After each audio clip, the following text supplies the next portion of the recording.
Hola chicos, el día de hoy la clase es sobre la clasificación de los agentes físicos. Obviamente para poder hablar de la clasificación de estos, tenemos primero que saber o definir qué es un agente físico. Entonces vamos a empezar por la definición. Como definición tenemos que un agente físico va a ser cualquier elemento, ¿de acuerdo? Es decir, cualquier elemento de la naturaleza, ya sea ya sea natural o artificial, que nosotros vamos a utilizar en el tratamiento de un proceso patológico determinado. Cuando hablamos de natural, podemos hablar, por ejemplo, del agua, ¿de acuerdo? Que nosotros la utilizamos en hidroterapia, o un artificial como el caso de la electroterapia, que si bien vamos a tener distintas modalidades también y tal vez nosotros no lo vamos a ver en esta asignatura, pues no deja de ser un agente físico porque a fin de cuentas es un elemento que ocupamos en un proceso patológico. ¿Y qué característica debe tener principalmente este agente físico? Que influya sobre un proceso biológico, que sea capaz de alterar, modificar, acelerar o disminuir algún proceso que nuestro cuerpo tenga como método de defensa ante un proceso patológico. ¿De acuerdo? Cualquier tipo de regeneración, inflamación, dolor, nosotros tenemos que ser capaces de modificarla por medio de nuestros agentes. ¿De acuerdo? Ahora, ¿qué objetivos tienen los agentes físicos? ¿Para qué voy a aplicar yo un agente físico en un paciente? Primero, para disminuir los tiempos de evolución. Creo que ese es nuestro principal objetivo como oficios, poder disminuir los tiempos de evolución de una lesión, sea la que sea ortopédica, traumatológica, neurológica, etcétera. Nuestro objetivo es disminuir los tiempos de evolución precisamente para que el paciente mejore lo más rápido posible. Segundo, disminuir la inflamación. Esto lo vamos a lograr, como les decía anteriormente en la definición, pues alterando nuestros procesos fisiológicos naturales. Este va a ir muy de la mano del cuarto objetivo, que es la disminución del dolor. Recordemos que el proceso dolor-inflamación siempre van de la mano y que mientras yo quite una, en este caso la inflamación, en automático voy a disminuir la otra, que es el dolor. Y por último, la estimulación de la regeneración tisular. En la mayor cantidad de nuestras patologías, principalmente ortopédicas y traumáticas, nosotros vamos a encontrar que lo que buscamos es la regeneración tisular para poder lograr nosotros una disminución de esta lesión, una aceleración en su cicatrización y obviamente la mejora del paciente. Entonces estos son los principales cuatro objetivos. Obviamente si nosotros hablamos de cada uno, pues se desglosan muchísimos más. Pero principalmente estos van a ser los cuatro objetivos principales de los agentes físicos. Ya cuando los vayamos viendo uno a uno, pues vamos a ir viendo las características que cada uno tiene y los objetivos que precisamente vamos a lograr con ellos. ¿Qué características tiene que tener un agente físico para ser considerado como tal? Uno, que produzca un aporte energético. Es decir, si yo estoy hablando, como les mencionaba en la bienvenida, que esta materia y nuestra carrera fisioterapia se refiere a la física aplicada al cuerpo humano, pues obviamente hablamos también en cuestiones energéticas, cuestiones de palancas, fuerzas, potencias, etc. En este caso hablamos de aporte energético, por ejemplo el caso de la termoterapia, yo hablo transferencias de calores específicos, tipos de temperaturas, etc.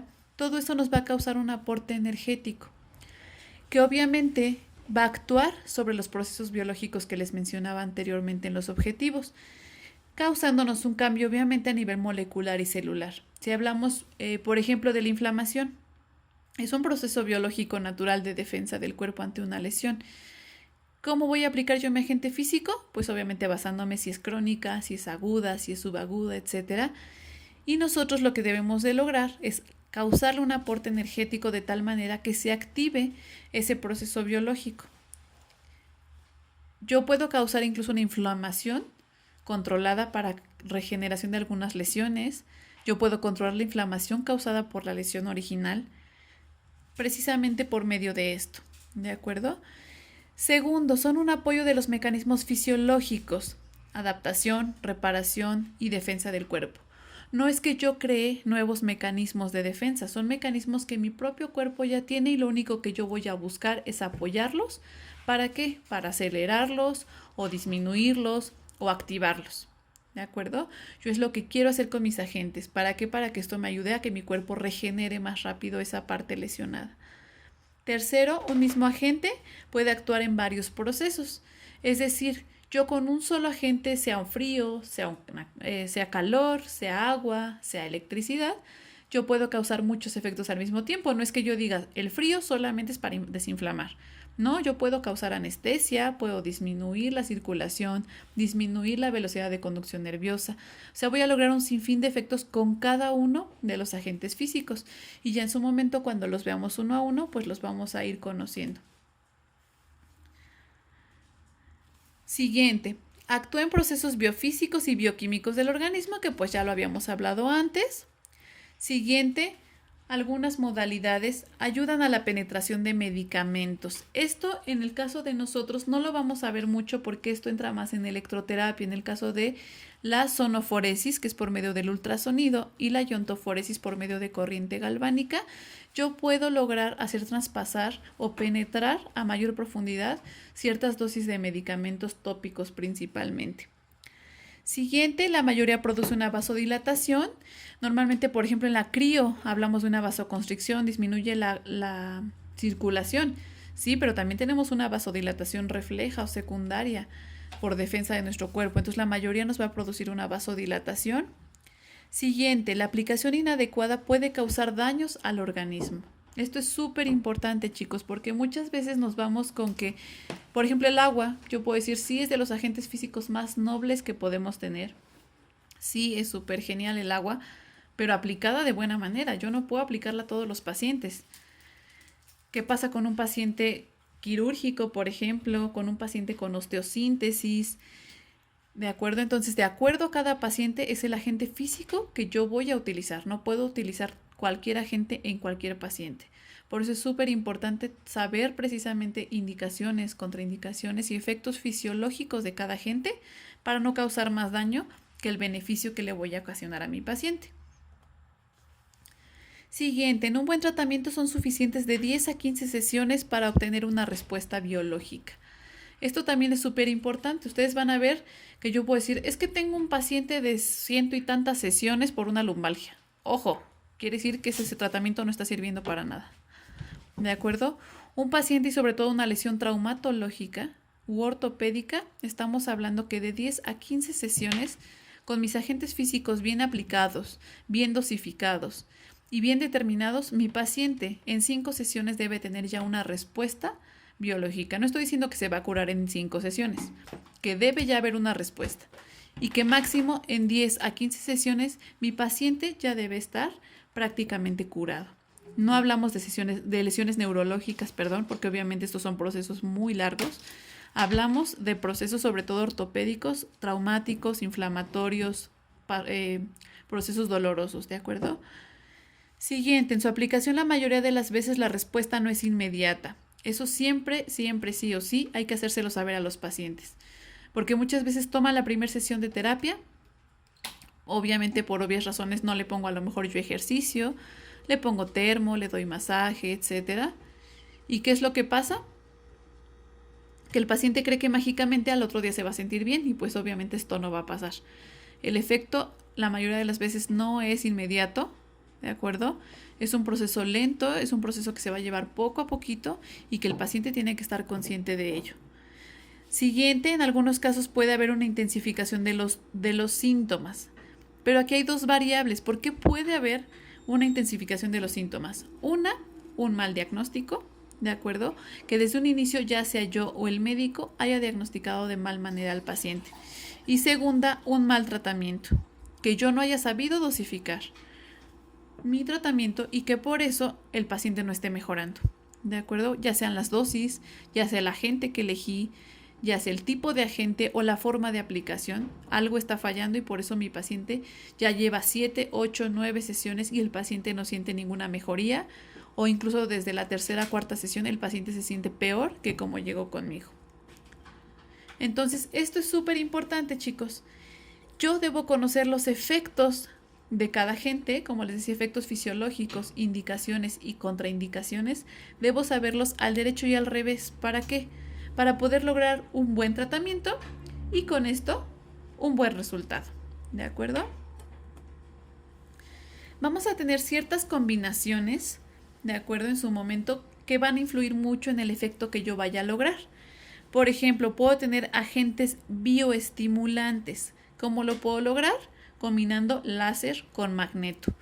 Con magnetoterapia. En su momento, ustedes cuando tomen la clase de electro van a poder conocer exactamente todos los efectos y beneficios que podemos tener con estas dos grandes maravillas, ¿de acuerdo? El láser y la magnetoterapia, que nos pueden ayudar mucho a procesos de regeneración, por ejemplo, en fracturas, en ese tipo de lesiones que son de largo proceso evolutivo, nos pueden ayudar a acelerarlo. Agentes térmicos, como en el caso de la hidroterapia más ultrasonido, tenemos una aplicación de ultrasonido subacuático que también da buenos beneficios. En su momento también lo podrán ver cuando vean la clase de ultrasonido. Las combinaciones antagónicas, por ejemplo, cuando aplico frío-calor, es decir, agentes contrarios. En el caso del frío-calor, muchas veces teníamos pues como la costumbre o el que siempre nos decían las abuelitas, no te mojes cuando estás caliente, etcétera, porque te puede hacer daño. Eso es mentira, ¿de acuerdo? Son agentes que si bien se contrapuntean, podemos lograr un buen efecto antiinflamatorio, por ejemplo, en el caso de los baños de contraste, que ya se los demostraré o se los mostraré cuando veamos la clase de crioterapia. Y alguna combinación en la cual una técnica anula la otra, como en el caso de la aplicación de infrarrojo más alta frecuencia. Si yo aplico infrarrojo una vez que apliqué alta frecuencia, en automático rompo el efecto que yo había logrado.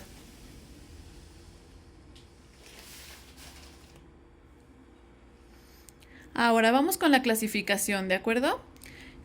Dentro de nuestros agentes, como les dije en la definición, vamos a tener agentes físicos naturales y artificiales. Nosotros vamos a ver que realmente en fisioterapia los naturales prácticamente no los vamos a utilizar. Ahorita ustedes van a ver por qué. Sí se llegan a ocupar en estética o se llegan a ocupar para otro tipo de cosas, remedios naturales y esas cosas, pero en realidad nosotros prácticamente vamos a estar trabajando con los métodos artificiales. Naturales, ¿cuáles tenemos como agentes físicos naturales? En este caso la helioterapia, que es la aplicación de los rayos del sol. Ustedes han escuchado hablar, por ejemplo, de los baños del sol que les dan a los bebés para disminuir los niveles de bilirrubina, etcétera, ¿de acuerdo? La talasoterapia, que es la aplicación del agua de mar. La climatoterapia, que es el basarnos en la temperatura pero del clima. Balneoterapia, que es la aplicación de aguas medicinales, como en el caso de las aguas termales. Yo creo que la mayoría se ha metido a las aguas termales. Es este tipo de tratamientos. Si se fijan, muchas veces dicen es que tiene efectos medicinales y demás por las sales. A esto se refiere la balneoterapia. La peloidoterapia, que se refiere a la aplicación de barros, etcétera, así como igual en algunos baños termales que se aplican barro en la cara y todo esto. A eso se refiere la peloidoterapia. Y la hidroterapia, que en este caso nosotros sí lo aplicamos, pero de manera artificial porque ocupamos turbinas. Aquí se refiere a la hidroterapia, es como si yo me meto a una alberca y hago ejercicios subacuáticos que en su momento en el tanque, por ejemplo, nosotros sí lo aplicamos. No estamos ocupando ningún otro medio artificial más que el agua, ¿de acuerdo? El movimiento y demás no es artificial, nuestro cuerpo se mueve, es algo natural, pero no aplicamos, no es el caso de las tinas, sino es el caso del tanque. A lo mejor aquí puede entrar como un medio natural. En el caso de los artificiales, tenemos que se van a dividir en 4 principales tipos. Lo que es la termoterapia, los agentes mecánicos, la electroterapia y la fototerapia. Estos prácticamente son los que nosotros como fisioterapeutas más vamos a aplicar y que los vamos a dividir a su vez en diferentes técnicas que ustedes van a ver ahorita. Como termoterapia vamos a tener prácticamente, o lo que se conoce como termoterapia, que es la aplicación de calor. En este caso nosotros la aplicamos por medio de compresas de diferentes tipos, ya sean térmicas, eléctricas, sean húmedo caliente, sean de semillas, etcétera. La parafina, ¿de acuerdo? Que es otro medio también. En este caso entra también la crioterapia. Cuando yo hablo de termoterapia, pues hablo de todas las temperaturas, no solo del calor. Comúnmente en fisioterapia se le conoce a termoterapia lo que es calor, pero en realidad engloba las dos. En este caso tenemos la crioterapia, que es la aplicación de frío, y la antroterapia, que es las saunas, ¿de acuerdo? Los baños de vapor, saunas, etcétera, entran dentro de la termoterapia. Dentro de los mecánicos vamos a tener lo que es la vibroterapia. En este caso la aplicamos con ciertos vibradores que se ocupan para terapia pulmonar, por ejemplo, algunos tipos de masajes que se utilizan pero ya con aparatos. El caso del ultrasonido es un tipo de efecto mecánico. Ojo ahí, hay mucha confusión en que el ultrasonido produce calor. Sí, sí produce calor en el interior de mis tejidos, pero el ultrasonido como tal no emite calor. ¿De acuerdo? Cuando veamos la termo les voy a explicar un poquito cómo es el efecto. Les digo, no es clase de electro, pero quiero explicarles un poquito para que no haya confusión ahí. ¿De acuerdo? El efecto que causa el ultrasonido es mecánico, no térmico. ¿Ok? Produce calor, sí, en el interior de los tejidos, pero no es que el aparato como tal produzca calor. Digo, ya en su momento les explicaré un poquito cómo funciona. Lo que es la tracción, principalmente cuando hablamos de una tracción mecánica, ¿de acuerdo? No una tracción manual, sino una tracción aplicada con un aparato de tracción. Y por último, las ondas de choque, que es la ilustración que ustedes pueden ver ahí, que es un tipo de terapia prácticamente utilizado muy poco, pero con grandes beneficios y que es una técnica nueva, pero que nos ayuda muchísimo en procesos inflamatorios. Tenemos la electroterapia, les digo, no vamos a hablar mucho de esta en esta clase, pero pues también muy importante. Tipos de electro que tenemos: corriente galvánica, de baja y de mediana y de alta frecuencia, la magnetoterapia, la diatermia, la onda corta, las microondas y la radiofrecuencia selectiva.